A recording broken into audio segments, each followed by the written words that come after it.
Hi friends, present Montha తుఫాన్ effect చాలా చాలా దారుణంగా ఉంది. ఇది రాజమండ్రి, తెనాలి, భీమవరం, కాకినాడ ఈ ప్రాంతాలకు చాలా ఎఫెక్ట్గా ఉంది. అందువల్ల జనాలు చాలా జాగ్రత్తగా ఉండాలి. ఎట్టి పరిస్థితుల్లో కూడా నెగ్లిజెన్స్ అనేది పాటించకండి. ఇంకో విషయం ఏంటంటే, తుఫాన్ అనేది 100 నుంచి 120 కిలోమీటర్ల వేగంతో ఈ నైట్కి వస్తుంది. చాలా జాగ్రత్తగా ఉండాలి. అలాగే తీర ప్రాంత ప్రజలు ఉంటారు కదా, వాళ్ళు కూడా చాలా అప్రమత్తంగా ఉండాలి.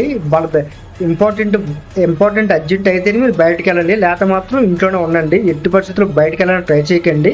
ఇది మాత్రం ఖచ్చితంగా ఫాలో అవ్వండి. అలాగే వాతావరణం అనేది ఎప్పుడు ఎలా ఉంటుందో మనకు తెలియదు కాబట్టి మన జాగ్రత్త అనేది మన చేతుల్లో ఉంది. చాలా జాగ్రత్తగా ఉండాలి. అలాగే మీ పక్కింటి వారికి, ఎదురింటి వారికి చాలా జాగ్రత్తగా చెప్తుండండి. అలాగే చిన్నపిల్లల్ని ముఖ్యంగా బయటికి అనేది పంపించకండి. అలాగే ఓల్డేజ్ ఉంటారు కదా చాలా మంది, వాళ్ళు కూడా చాలా జాగ్రత్తగా చూసుకోవాలి. అంటే చాలా మంది పాత ఇళ్ళల్లో ఉంటారు, అంటే విలేజ్ ఉంటారు కదా, అటువంటి వ్యక్తులు చాలా జాగ్రత్తగా ఉండాలి. వీలైతే సేఫ్ ప్లేస్లోకి వెళ్ళిపోండి. అలాగే మీరు గవర్నమెంట్ ఇచ్చిన అప్డేట్ని ఫాలో అవుతుండాలి.